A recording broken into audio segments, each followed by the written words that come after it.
Hello my fellow sickos of any and all genders, T-Dub here, and today I'm rambling incoherently about the Alan Wake games because they are really something special. The first one is fine, but after playing the second one twice, it really feels more like a proof of concept than anything else. However, without it, we wouldn't have one of the greatest sequels in modern gaming, and no, that's not an exaggeration by any metric. So, what are these games about? The first one follows our titular protagonist alongside his wife Alice as they embark on a vacation in Bright Falls, a small rural town in Washington. You see, Alan is a writer of multiple successful novels starring gritty noir detective Alex Casey, but in the most recent one, Alec killed him off due to being sick of the character. And now, suffering from writer's block, he just wants to get away from, well, everything.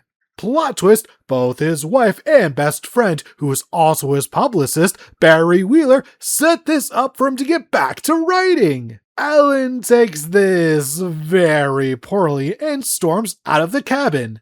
It should be noted that Alice is very much deathly afraid of the dark in the same way that corporate politicians are afraid of the rule of law. While in darkness, Alice is abducted and Alan attempts to save her but only gets into a mysterious car accident for his troubles. Alan then goes through various trials and tribulations, mostly running around the woods, and eventually saves her thanks to the Deus Ex Machina known as the Clicker. Trust me, this all makes more sense in the context of not only playing through this game, but the sequel as well. In saving Alice, Alan has taken her place in the, dark place. It's a simple and straight to the point name, so it's fine by me. No need to complicate things because that's what sequels are for. Alan Wake 2 is a dual protagonist game featuring not only Al the Pal Wake, but also FBI agent Saga Anderson. Wait for it. Anderson! Alan Wake 2 also features something the first game lacked: actual fucking levels! I was not even kidding when I said that most of Alan Wake 1 was just running around in the woods. It gets old by the halfway point. Not to say there aren't some nice set pieces in that game, the best of which being on the farm of the elderly rock stars Odin and Tor Anderson, which climaxes with the fight against a horde of enemies while their band, the Old Gods of Asgard, is heard playing through the speakers while pyro goes off. The music of the Old Gods is provided by the Poets of the Fall, a band formed due to writer and director Sam Lake needing a song for Max Payne 2, and thus a group of dudes wrote Late Goodbye, and I guess they enjoyed that so much that they stuck together ever since. In Alan Wake, they provide the song War alongside Old God songs Poet and the Muse and Children of the Elder God. As for the sequel, we got Anger's Remorse, Dark Ocean Summoning, and the most well-known song of all of gaming in the past decade, Herald of Darkness!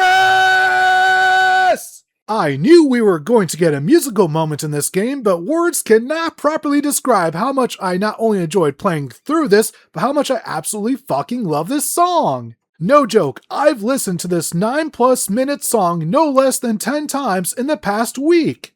Also, you gotta love a bunch of middle-aged dudes dancing and rocking out here. Special shout out to Sam Lake, who's having the time of his life in his 50s. Never give up on your dreams because Sam never did. Okay, on to the actual plot of Alan Wake 2. You got Saga, who's trying to solve a murder case alongside her partner, Alex Casey, and yes, he does share the same name as the novel's character. It doesn't take long for some paranormal insanity to occur. While in the morgue and examining the body, Sheriff Tim Brinker disappears into the ether. Then the corpse reanimates and starts killing cops. Listen, I'm as ACAB as it gets, but time and place, dude! Gotta say, it's pretty refreshing to see so much supernatural stuff happen in broad daylight in this game because it takes away a bit of the safety players are used to. In fact, almost all of Saga's sections take place during the day, and yet there are still enemies. Speaking of which, thank fuck Remedy added in a one-shot kill feature because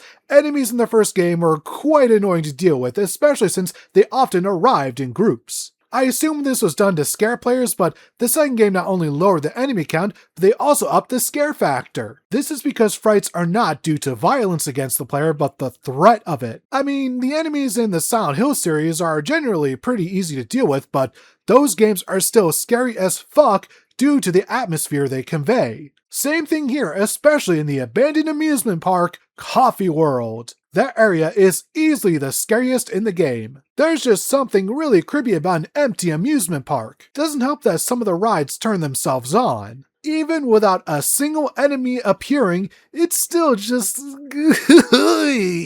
Anyways, the whole story with Alan Wake 2 is that Alan is trying to escape the dark place, even though he already did due to events that take place later on in the story, but teleports him to an earlier point, and also he's carrying the evil entity known as Scratch inside him that can also take over other bodies. Thus, whenever you see Saga and Alan talking to each other in these overlaps, that's actually happening in real time, but also Scratch is rewriting reality by having Saga's daughter die in a drowning accident years ago, and so they must work together to defeat it. The gameplay of Saga's sections have her gathering clues to solve cases by entering the Mind's Place, which is basically her own mental world that she thinks is all made up, but nope, turns out this place is real. And not only that, but her grandfather and great uncle, the Andersons, have that power too! Oh yeah, she's Tor's granddaughter. This game does a great job at fleshing out the returning characters from Alan Wake 1. The Andersons go from seemingly senile seniors in 1 to borderline sages of supernatural superpowers in 2. As for Alan, his sections are in the dark place, and being a writer, he's able to rewrite reality, and while you can brute force your way through these sections, it's still cool that there's at least some thought put into them. You'll also come across what look like eclipses, which all tell the story of Alex Casey, the book character not the one in Washington, solving murder cases in a very noir style. Following your master. Look at you. Following your master into La La Land. A sad bunch of clowns in funny masks and hoods, pretending to be a secret society. Well, maybe it is you who's playing a role, Mr. Casey. A role carefully laid out for you. A puppet blindly performing the ritual steps for the glory of the cult. Huh? What the fuck have you been smoking? Nightless Night. A clip of the lost film survived. You will see, Mr. Casey. In the Nightless Night, you will finally see. My favorite section for Alan is easily the hotel. Perfect level of creepiness, and it's also easy to navigate. I also love how it messes with time-space, and by that I mean you go through one room, and despite not going up any stairs, you go up a whole floor. That's the kind of trippy stuff I like. Speaking of trippy, the way these games implement live-action footage is really fucking good. Like, it's insane how almost seamless the game will go from in-game footage to live action, and the acting is really top-notch. I guess it really isn't surprising considering all the awards it won. Also, every Alan section starts with him being interviewed by a talk show host, Warlin Dorr, who seems to know more than he's letting on. He's one loose end that's sure to be tied up in this sequel. So, what's the ending to all of this madness? There are two endings here, one of which ends with Saga shooting a bullet of light into Alan's head to finally rid the world of the dark presence that has been terrorizing Bright Falls at the cost of Alan finally getting out of the dark place and the game ending as Saga calls her daughter. The second of which, exclusive to New Game Plus, extends things with Logan answering the phone and surprisingly Alan coming back to life and the reveal that Alice put this whole plan together. So, people in relationships, if you have a supportive partner, remember to thank them, because you never know when you may find yourself in an inescapable hellscape that can only be defeated through their help. Alan also narrates that he is now the master of not 2 worlds, but many. Oh, and by the way, big props to Alice's actor Christina Cole, who puts in one of the best performances in the game. Throughout Alan's adventure, you'll come across these tapes that Alice made where she talks about being stalked by the dark presence in the real world to the point where she takes her own life. This was all a ruse, as Alice actually went back to Bright Falls to re-enter the dark place to save her husband, as she needed to fool Alan because that would mean also fooling Scratch due to them being one and the same. I know some fans may have been worried considering Christina was stepping in for the late Brad Madden, fuck cancer, but she really hit it out of the park. You feel every tiny bit of pain she portrays, and it all just feels so real. Just fuck! Anyways, I know all of that plot summary might sound a bit confusing, but that's because 1, I've never been the best at doing that, and B, the game just be like that sometimes. Trust me, it all makes way more sense in context. So, in summary, these games rule, especially Alan Wake 2. I know it sounds like I really didn't care for Alan Wake 1, but I still have a ton of respect for it. Without the first game laying down the foundation, Remedy wouldn't have anything to build on top of it. Plus, it introduced me to Poets of the Fall, and if you've never listened to their music, I can't recommend changing that enough. Just one more fun note, Alan Wake 2 was released 20 years after Poets of the Fall were formed, so what an anniversary for them.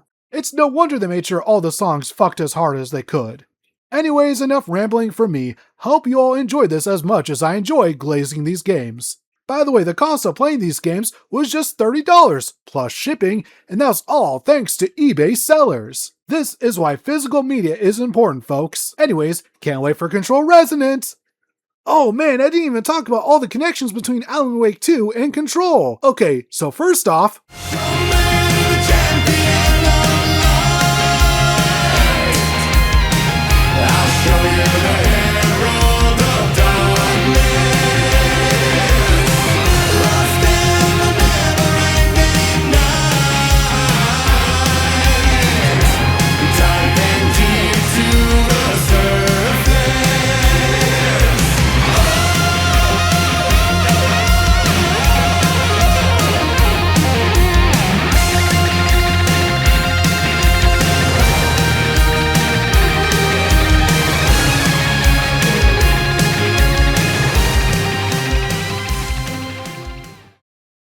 Wow, this is the best party ever. Thanks, Alma Beer. Alma Beer is a traditional Finnish lager, and we drink it the Finnish way. At the bar while actively avoiding small talk with strangers. Getting blackout drunk on a boat during midsummer and trying not to drown. In the sauna, using your beer can to hide your pippeli from wandering eyes. Partaking in the Finnish tradition of kalsarikämmit, drinking at home alone in your underwear with no intentions of going out. It's not sad if it's intentional.